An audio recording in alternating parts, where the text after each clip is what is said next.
crioulo safado, crioulo sujo. Basta ser negro para sentir o preconceito. E eu só posso falar que o macaco que tinha que estar na jaula em Londres hoje é campeão olímpico aqui dentro de casa. Será que isso não vai mudar nunca? A Lei Afonso Arinos data do ano de 1951 e diz mais ou menos o seguinte: não é permitido recusar ou impedir, por causa do preconceito de raça ou de cor, ingressos de pessoas em qualquer estabelecimento comercial, casa de hospedagem, estabelecimento... Ela é a primeira lei que trata do preconceito racial e que pune, né, a prática de preconceito de raça e de cor. O direito corresponde sempre às etapas da evolução social da época em que ele se constitui em lei. O Brasil levou mais de 60 anos a partir do fim da escravidão para ter uma primeira legislação relacionada ao preconceito, condenando, punindo o preconceito, a discriminação racial. Foi a Lei Afonso Arinos, de 1951. Já que não entenderam na sua educação, na sua formação, que, enfim, entendam pela lei, pela justiça.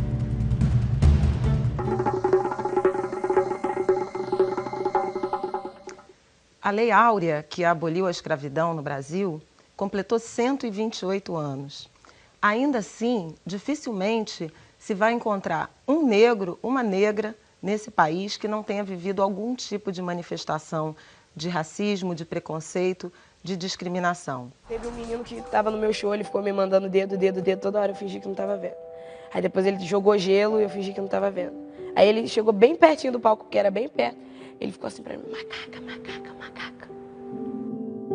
Crianças brasileiras, desde muito pequenas, têm contato com essa chaga, com essa mazela, com essa herança nefasta da nossa colonização.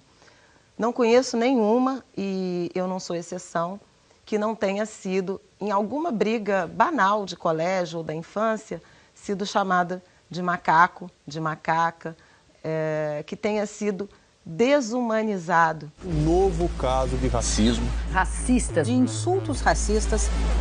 Fala agora! Quem é? Eu sou o macaco. É uma situação bem constrangedora. Dói. Qualquer coisa que eu fizer que a pessoa não gostar, vai falar, olha aquela neguinha metida, aquela neguinha. É dessa maneira que vão abordar.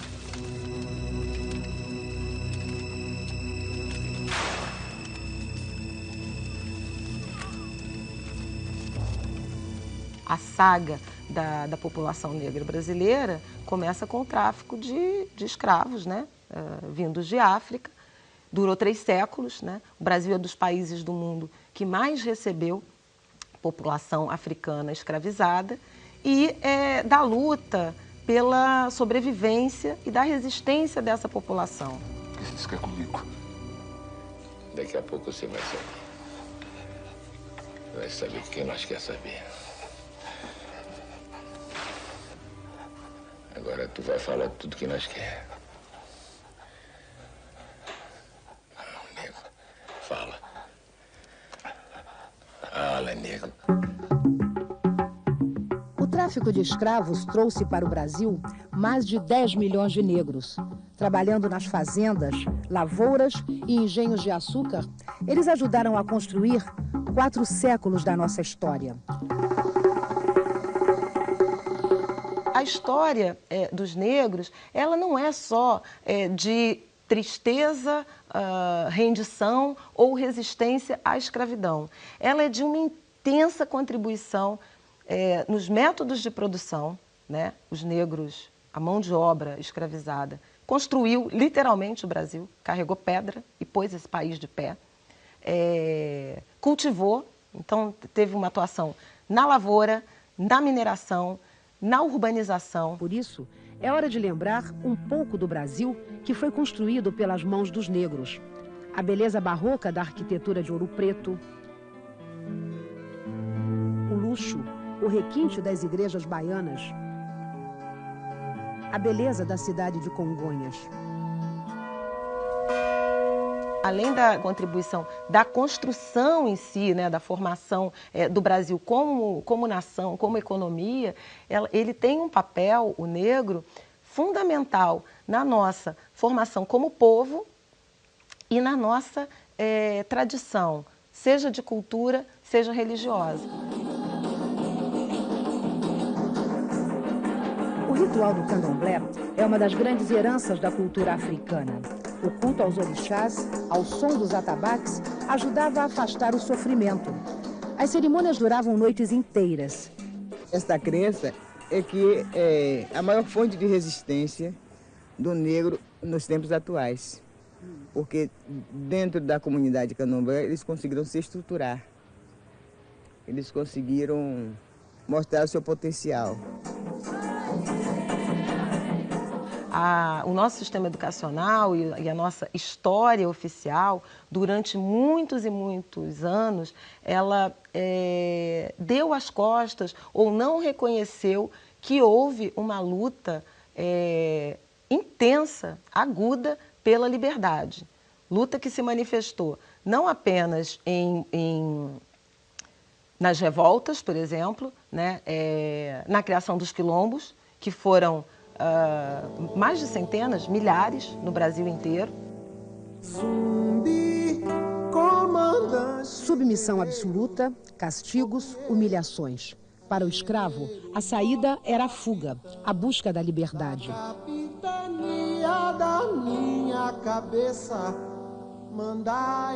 Assim começaram a surgir os quilombos. No início, refúgio de escravos que não aceitavam a servidão.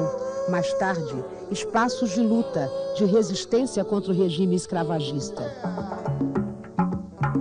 Palmares foi o maior e o mais importante de todos os quilombos. A localização era privilegiada, no alto da Serra da Barriga, entre Pernambuco e Alagoas. Palmares começou a ser formado em 1610 e durante um século foi o principal centro de luta contra a escravidão.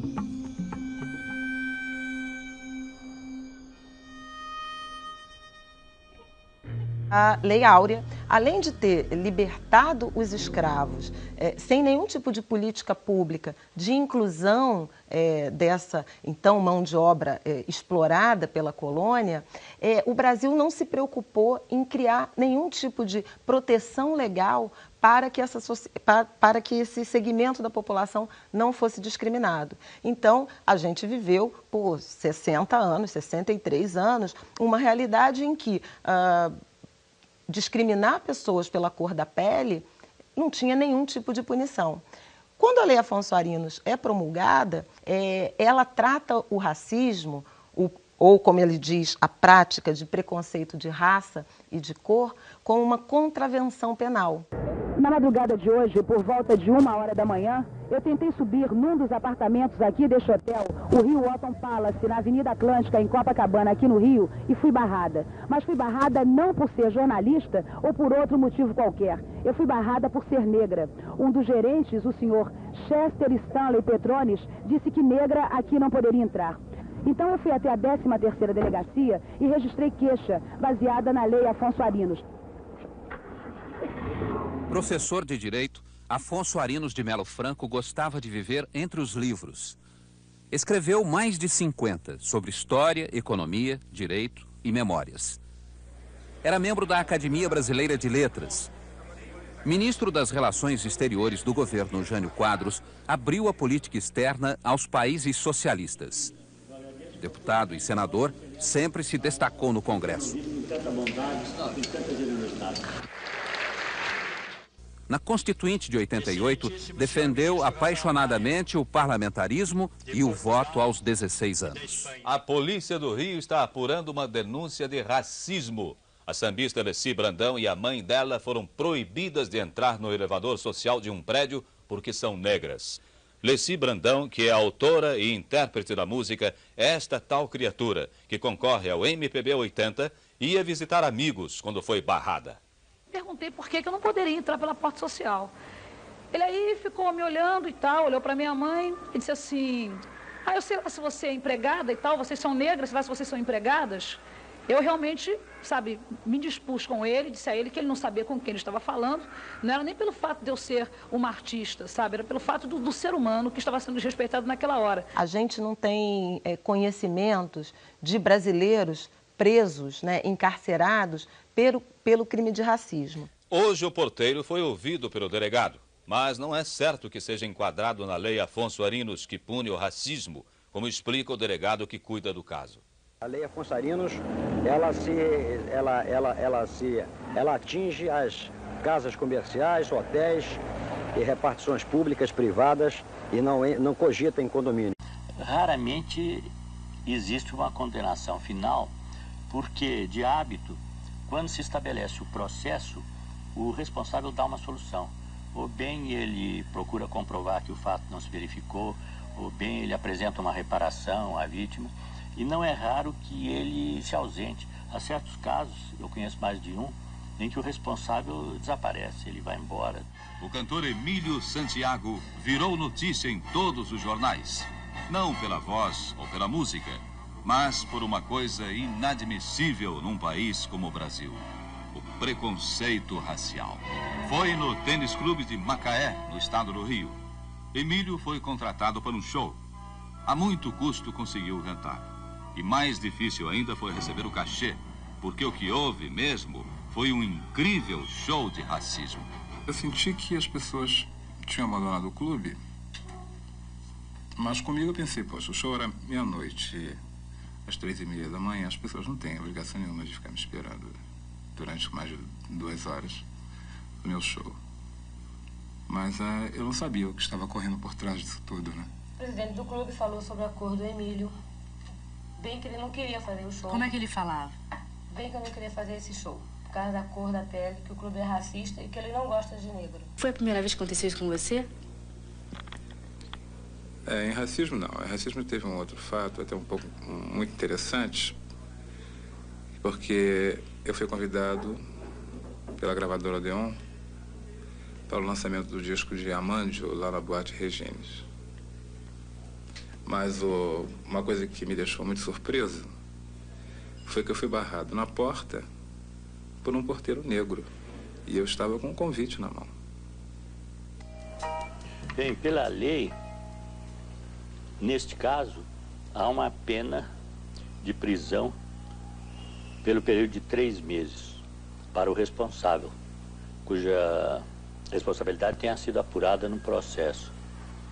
E há ainda uma pena suplementar, que é uma pena pecuniária que varia de acordo com a correção monetária da multa estabelecida na lei.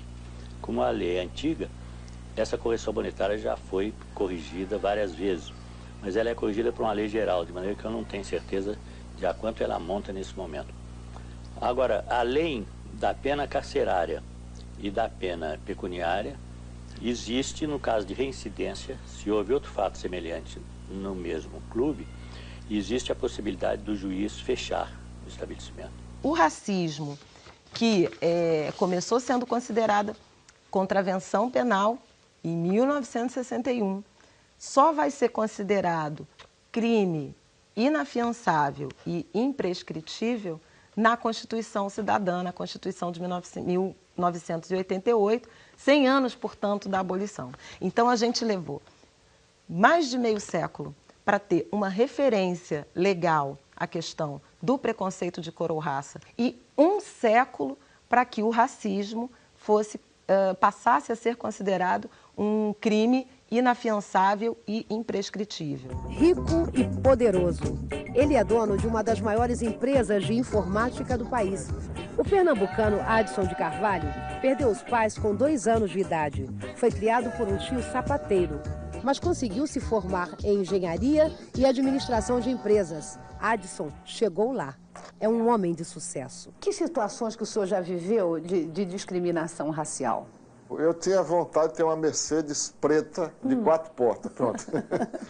E quando começaram a vender oficialmente aqui, eu fui na firma aqui e quando cheguei lá, o dono, primeiro não acreditou e depois, quando acreditou que eu queria comprar, pensou que era um caminhão, né?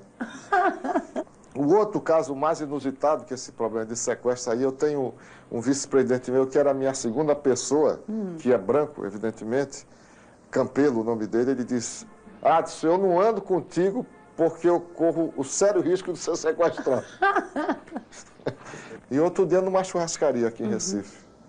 Quer dizer, quando eu entrei, dei a chave lá para o motorista, lá para o guardador. Quando eu cheguei na porta procurando ver se encontrava os amigos meus, aí o rapaz perguntou: você é motorista de quem? Aí eu, essa hora, perdi a estribeira mesmo. O racismo no Brasil também tem conotações surrealistas, porque não é uma coisa assumida, não é uma coisa que, digamos, que o Estado assume, não é uma coisa que a sociedade assume, porque você vai sempre encontrar alguém que vai dizer que o melhor colega foi ser um preto, que foi criada por uma negra velha de quem mamou durante muito tempo e que é como uma segunda mãe. Quer dizer, há sempre uma conotação, há sempre um componente de sentimento nisso tudo. Copacabana, zona sul do Rio. 2 rapazes tentam pegar um táxi. Um negro. O outro é branco. O negro faz sinal primeiro, mas o motorista escolhe o passageiro branco. Na verdade, são 2 atores. O objetivo é flagrar uma situação de racismo. Fiz sinal primeiro. Dá licença aí, moço. Por favor. Vou pra cá, vem entregar esse carro. Pô, não, mas você não parou pra mim, para pra ele, pô. Mas eu fiz sinal primeiro. Você tá guardando o carro aí. Eu fiz sinal primeiro. Pô, não, mas eu guardando o carro, por que eu guardando o carro e ele não guardando o carro? Vai pra onde? Não, por que você pensou, eu estava guardando o carro e ele não?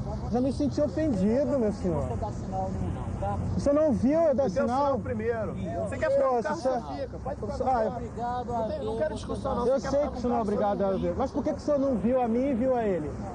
Você tá querendo criar caso? Foi porque eu sou escuro? Foi por causa disso? Ah, brincadeira. Você dá sinal. Eu te falei que eu não vi. O motorista sai do carro, nervoso e agressivo, faz ameaças e ofende o rapaz negro. Você ficou chateado? Tu é otário, Pedi pro senhor parar pra mim. Tá, rapaz? Aí. Tá eu e ele aqui esperando o táxi. Tu é otário, hein, rapaz? Mas por que o senhor tá falando isso? Porque você é, tu quer tirar onda com a cara dos outros, Que isso? rapaz? O senhor tá aborrecido por quê? Por que tu quer tirar onda com a cara dos outros, rapaz? Mas por que o senhor acha que eu tô querendo tirar onda Tá de do senhor? palhaçada, rapaz. Mas por quê? Respeita quem tá trabalhando, rapaz. Isso é racismo, porque claramente eu estaria sendo privada de um direito que está presente, que está posto para toda a população brasileira, em razão da minha cor da pele. O nome disso é racismo. Aí você fala assim, chamar de macaco, chamar de negra fedida, de preto safado, preto sem vergonha, é racismo? Para a lei não é, é injúria racial. Ela saiu gritando aos altos bravos, crioulo tem que morrer, crioulo tem que morrer, crioulo safado, crioulo sujo. Injúria racial é o crime em que você atribui a um indivíduo algum tipo de qualidade negativa. Por isso que a gente vê tanta polêmica e tanto ressentimento em relação à aplicação da legislação relacionada ao crime de preconceito racial. Quase tudo vira injúria. E injúria é um crime que, embora preveja detenção, ele pode ter a pena suprimida por prestação de serviços comunitários, então vira cesta básica, algum tipo de punição mais branda. Medalha de ouro e campeã olímpica, representando o Brasil, Rafaela Silva.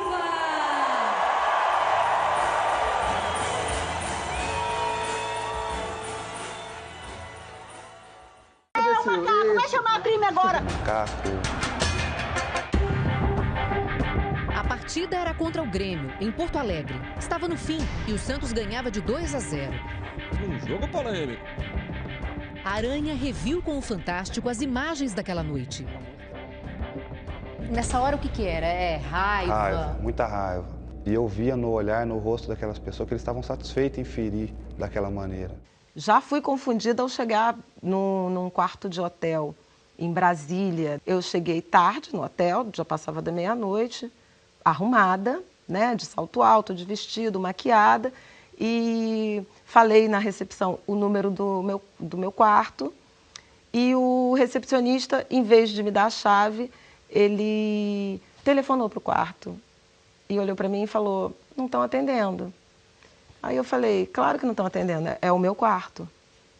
E aí foi aquele silêncio, aquela troca de olhares absolutamente constrangedora, porque ele achou que eu, chegando àquela hora naquele hotel, não poderia ser uma hóspede, mas sim uma prostituta que estava chegando para atender um cliente. São manifestações que machucam, nem sempre a gente está preparado para reagir à altura. Essa situação, por exemplo, é uma situação da qual hoje eu carrego sempre uma ponta de tristeza, porque eu não fiz um escândalo, porque eu subi para o quarto e chorei, porque eu subi para o quarto, chorei, me olhei no espelho e pensei, o que tem de errado com a minha roupa, com o meu corpo? Foi alguma coisa que eu... Que mensagem foi essa que eu passei para ele achar que eu sou uma prostituta? A atriz Cris Viana foi vítima de comentários racistas na internet. Os comentários ofensivos foram postados nesta foto que Cris Viana publicou em setembro no perfil de uma rede social. O ataque foi no domingo, quase um mês depois que o perfil da atriz Thaís Araújo foi inundado por comentários com o mesmo tom preconceituoso. A atriz Cris Viana não se intimidou com preconceito. Não posso me calar, ela escreveu. Usarei minha voz por muitos que sofrem esse tipo de ataque racista diariamente e voltam para casa calados, cansados de não serem ouvidos para chorar sozinhos. A era da internet, ela ajudou o movimento negro a ganhar escala, mas ela trouxe também a mazela do racismo virtual. Peguei meu celular querendo um amparo, uma ajuda, uma mensagem e só tinha mensagem falando que o lugar de macaco era na jaula, não era na Olimpíada, que eu era vergonha para minha família, então acho que doeu muito. Como mestiça, né, eu sou filha de uma mãe negra, de um pai de pele clara, eu também não posso dar as costas para a dimensão do afeto, né? O Caetano fala numa canção: quem descobriu o Brasil foi o negro que viu a crueldade bem de frente e ainda produziu milagres de fé no extremo ocidente. Aqui, milagres de fé e de afeto, porque em algum momento houve encontros, eu acho que de amor e de afeto, que independentemente do que a gente chama de ideologia do embranquecimento, que foi uma intenção política, um projeto de Estado para fazer do Brasil uma nação embranquecida, houve afeto entre brancos e negros e indígenas, e esse afeto deu na nossa diversidade, que hoje eu não tenho nenhuma dúvida que é a grande riqueza brasileira. É ouro! É ouro! Grite junto!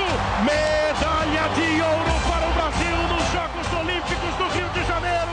E eu só posso falar que o macaco que tinha que estar na jaula em Londres hoje é campeão olímpico aqui dentro de casa e que hoje eu não fui a vergonha para minha família.